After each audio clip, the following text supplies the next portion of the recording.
students, my name is Dr. Neelam Pandey. I am your history teacher. Now we start our third unit.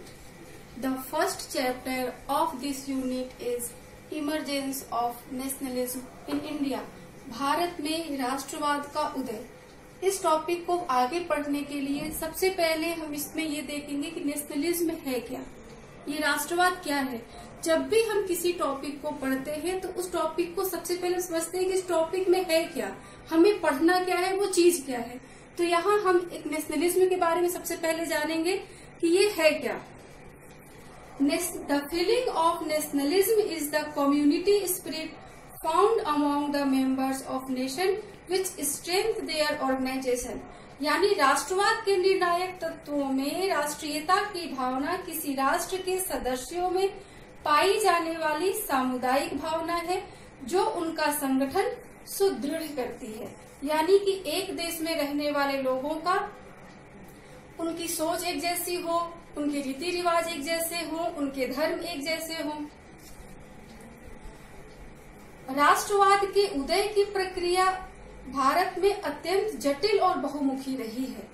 Bharat में अंग्रेजों के आने से पूर्व देश में ऐसी सामाजिक संरचना थी जो संसार के किसी भी अन्य देश में शायद ही कहीं पाई जाती हो। ऐसा क्यों है कि भारत की ऐसी सामाजिक संरचना क्या थी जो अन्य किसी भी देश में शायद न हो। तो भारत में विभिन्न संप्रदाय के लोग रहते हैं, विभिन्न जातियों के लोग रहते आए हैं, विभिन्न धर्मों के लोग रहते आए हैं, जिनकी सोच अलग होती है, जिनकी रहन सहन अलग होती है। तो भारत में राष्ट्रवाद का उदय और विकास उन परिस्थितियों में हुआ जो राष्ट्रवाद के मार्ग में सहायता प्रदान करने के स्थान पर बाधाएं पैदा करती है। किसी भी देश में राष्ट्रीयता की भावना के विकास को रोकने की सबसे बड़ी बाधा क्या होती है? तो उनका अलग अलग धर्मों का होना, अलग अलग संप्रदायों का होना। इसमें क्या है? लेकिन वास्तविकता यह है कि भारतीय समाज की विभिन्नताओं में मौलिक एकता सदैव विद्यमान रही है और समय समय पर राजनीतिक एकता की भावना भी उदय होती रही है। ब्रिटिश शासन की स्थापना से भारतीय समाज में नए विचारों तथा नई व्यवस्थाओं को जन्म मिलता है और उन विचारों तथा व्यवस्थाओं के बीच हुई ब्रिटिश शासन की स्थापना से भारतीय समाज में नए विचारों तथा नई व्यवस्थाओं को जन्म मिलता है और उन विचारों तथा व्यवस्थाओं के बीच हुई क्रियाओं और प्रतिक्रियाओं के परिणाम स्वरूप भारत में राष्ट्रीय विचारों का जन्म होता है। तो स्टूडेंट्स, अब इसमें राष्ट्रीयता की भावना का जब विकास होता है तो उस वक्त अभी हमने पढ़ा कि अंग्रेजों के आने से पहले हमारी सामाजिक संरचना ही अलग थी। तो इस विकास की प्रक्रिया में लाने के लिए राष्ट्रवाद का विकास होता कैसे है, इसको समझने के लिए हम इसको टॉपिक्स में डिवाइड हमने कर दिया है। ऐसे कौन कौन से कारण थे जिन्होंने राष्ट्रीयता की भावना को प्रभावित किया और लोगों के मन में राष्ट्रीयता की भावना जागृत करने में मदद करी। तो पहला हमारा टॉपिक है सोशल एंड रिलीजियस मूवमेंट, सामाजिक और धार्मिक आंदोलन। स्टूडेंट्स, लॉकडाउन के पहले जब आप कॉलेज आ रहे थे तो फर्स्ट यूनिट में ही हमने ये पढ़ा था सोशल एंड रिलीजियस मूवमेंट। आपने रिनेसेंस पढ़ा है, पुनर्जागरण। और आप ये बहुत अच्छे से जानते हैं कि राजा राम मोहन राय को पुनर्जागरण का अग्रदूत माना जाता है। राजा राम मोहन राय को न सिर्फ पुनर्जागरण का ही अग्रदूत माना जाता है बल्कि भारतीय राष्ट्रीयता का भी अग्रदूत कहा जाता है।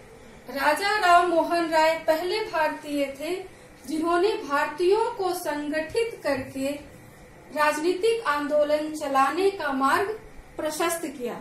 इस प्रकार के आंदोलनों में ब्रह्म समाज, आर्य समाज, रामकृष्ण मिशन एवं थियोसॉफिकल सोसाइटी आदि उल्लेखनीय है। जिसके प्रवर्तक क्रमशः राजा राम मोहन राय, स्वामी दयानंद सरस्वती, स्वामी विवेकानंद, रामकृष्ण परमहंस, श्रीमती एनी बेसेंट इत्यादि थे। स्टूडेंट्स, इन सब समाज सुधारकों के बारे में और इनके समाज, ब्रह्म समाज, आर्य समाज के बारे में फर्स्ट यूनिट में हम पढ़ चुके हैं।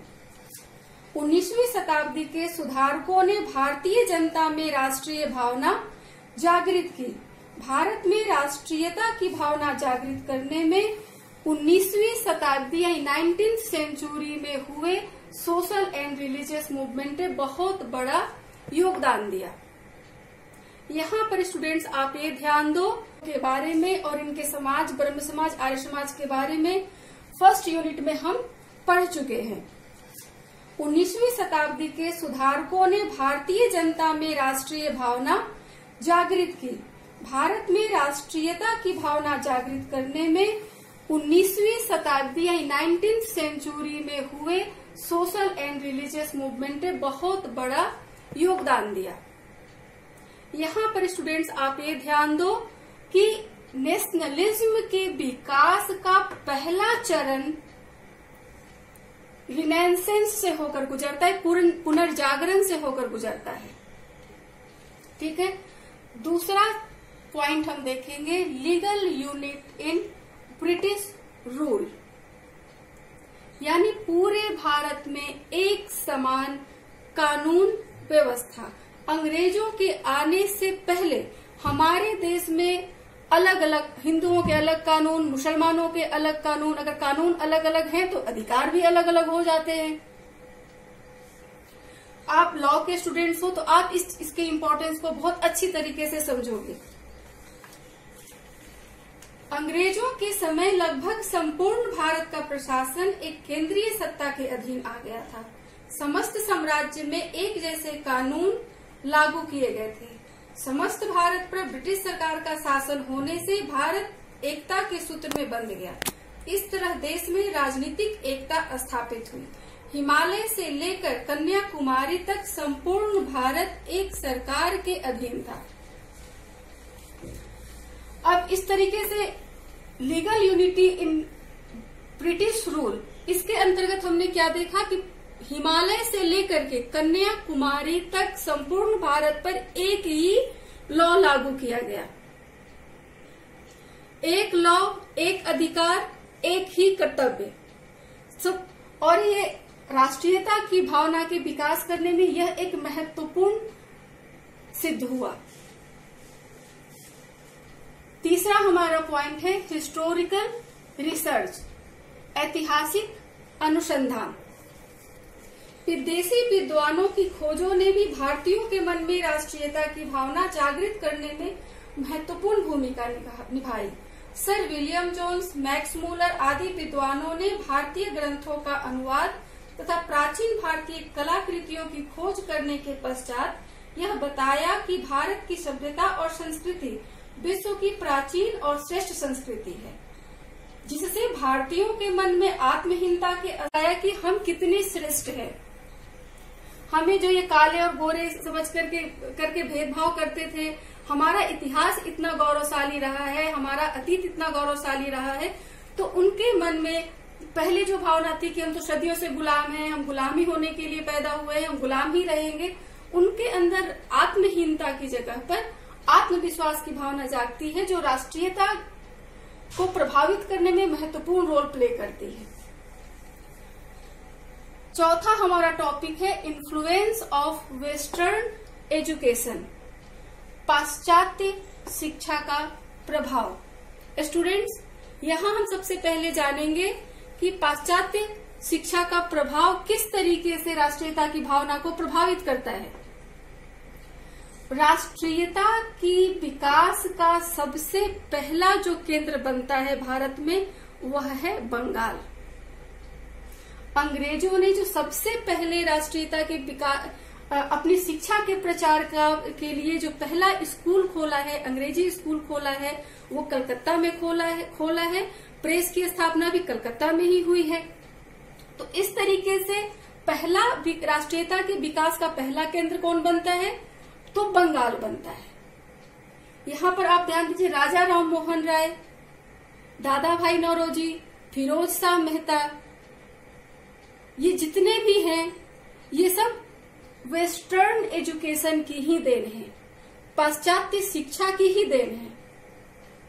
बंगाल के बाद अंग्रेजों ने अपने विकास के लिए, एजुकेशन शिक्षा के विकास के लिए दूसरा केंद्र कौन सा चुना? तो मुंबई।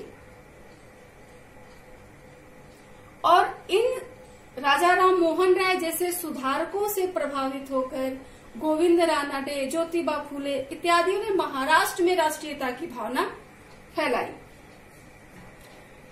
उसके बाद हम देखते हैं next point, caste discrimination policy, यानी अंग्रेजों की जो भेदभावपूर्ण नीति थी भारतीयों के प्रति, वो भी राष्ट्रीयता की भावना को विकसित करने में महत्वपूर्ण रोल प्ले करती है।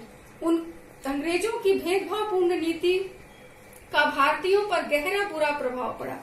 उनके मन में ब्रिटिश शासन के प्रति विद्रोह की ज्वाला भड़क उठी, जिसने राष्ट्रीयता की भावना को बल दिया। गैरेट ने लिखा है, भारतीय राष्ट्रीयता में बढ़ोतरी में अंग्रेजों की कटुता की भावना एक बहुत बड़ा कारण थी। सरकारी नौकरियों में भी भारतीयों के साथ पक्षपात होता था। नेक्स्ट हमारा योगदान दिया नेशनलिज्म के विकास में।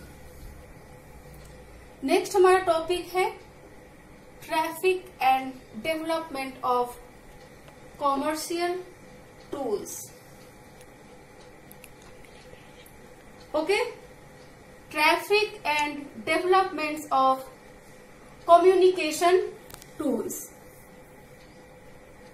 यानी यातायात के साधनों का विकास करना। स्टूडेंट्स, यहाँ पर आप ध्यान ये दीजिए, अब मैं ऊपर नीचे से सीधे ऊपर जाऊंगी। मैंने आपको बताया था पहले कि नेशनलिज्म का यानी राष्ट्रीयता का जो विकास होता है उसका पहला चरण कौन है? तो उसका पहला चरण है पुनर्जागरण, धर्म सुधार आंदोलन। पुनर्जागरण उसका पहला चरण है। और नीचे हम आते हैं अब इंडस्ट्रियल डेवलपमेंट, इंडस्ट्रियल रिवोल्यूशन, औद्योगिक क्रांति, औद्योगिक विकास। ये हमारे राष्ट्रीयता के विकास का दूसरा चरण है। यानी 19वीं शताब्दी के प्रारंभिक चरण में राष्ट्रीयता की नींव रखी जाती है राजा राम मोहन राय जैसे समाज सुधारकों के द्वारा, और उसको गति प्रदान करता है कौन? रेलवे का विकास, रेलवे की स्थापना। रेलवे की स्थापना से पूरे भारतवर्ष में एक रेल का जाल सा बिछ जाता है। 1850 में रेलवे का विकास, रेलवे की स्थापना की जाती है, रेल लाइनें बनाई जाती हैं। रेलवे का मेन उद्देश्य तो इनका अपना है कि कच्चे माल को अच्छे से अपने यहाँ लेकर जाएं, सुगमता पूर्वक लेकर के जाएं, और हमारे चीजों अपने ही यातायात के लिए। लेकिन ये फायदेमंद होता है राष्ट्रीयता के विकास में। देश का हर कोना एक दूसरे के संपर्क में आ जाता है। नॉर्थ वाले वेस्ट नहीं जा पाते थे, वेस्ट वाले साउथ नहीं जा पाते थे। इस तरीके से भारत का हर कोना, उत्तर दक्षिण पूर्व पश्चिम, एक दूसरे के संपर्क में आने लगा और अपनी राष्ट्रीयता की भावना का संचार भी इसके थ्रू करने लगा। यहाँ पर इस पॉइंट को आप बार बार ध्यान दीजिए। राष्ट्रीयता के विकास का पहला चरण 19वीं शताब्दी का अंत, प्रारंभिक 19वीं शताब्दी, और 1850 में आकर के इसको गति प्रदान मिलता है।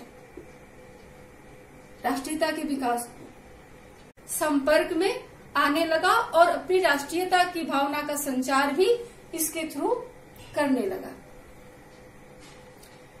यहाँ पर इस पॉइंट को आप बार बार ध्यान दीजिए।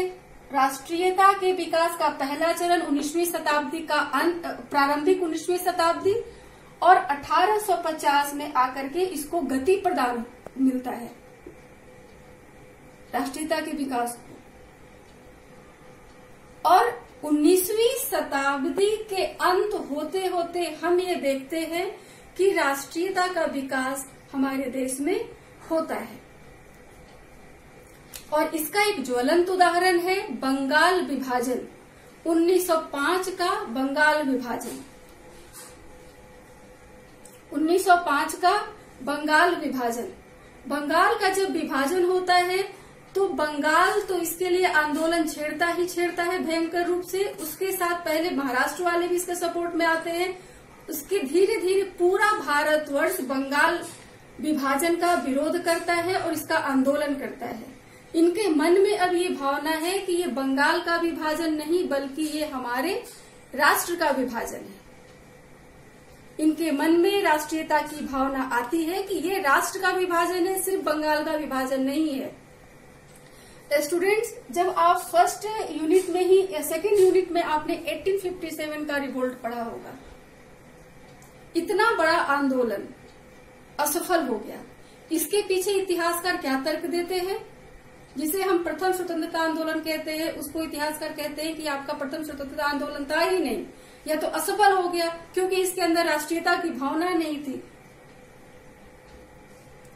राष्ट्रीयता की भावना के अभाव में 1857 के रिवोल्ट को लोग असफल बताते हैं। ये मेन कारण इसका जाता है। उस वक्त के जो भी इसके लीडर थे, रानी लक्ष्मीबाई, तात्या टोपे, नाना साहब, बाबू कुंवर सिंह, इतिहासकार कहते हैं कि इनके अंदर क्षेत्रीयता की भावना थी। ये अपने अपने क्षेत्र के लिए लड़ रहे थे, नेशन के लिए नहीं लड़ रहे थे।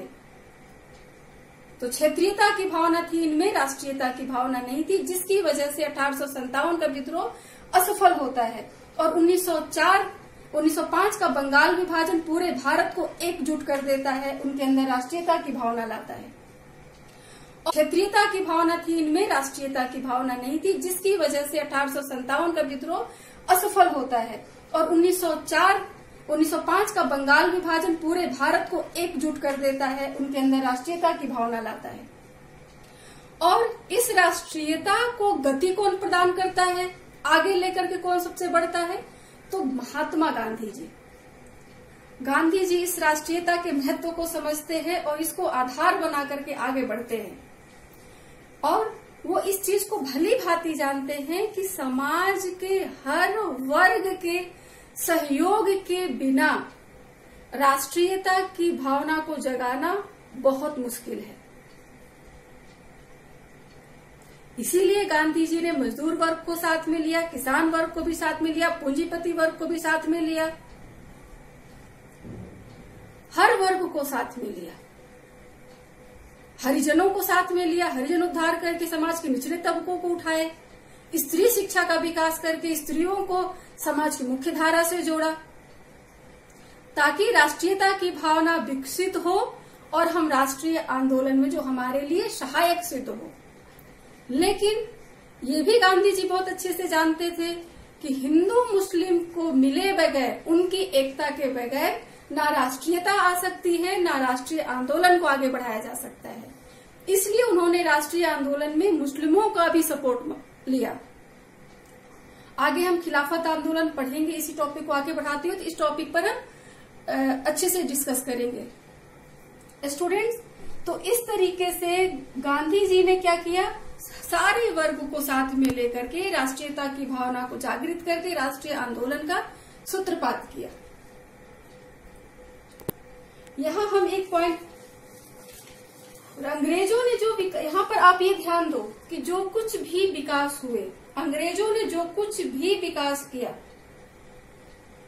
चाहे वो पाश्चात्य शिक्षा का विकास हो, वेस्टर्न एजुकेशन हो, प्रेस का विकास हो, रेलवे का विकास हो, इंडस्ट्रियल डेवलपमेंट हो, ये सब वो कर रहे थे किस लिए? अपने निजी स्वार्थों के लिए, अपने पर्सनल बेनिफिट के लिए।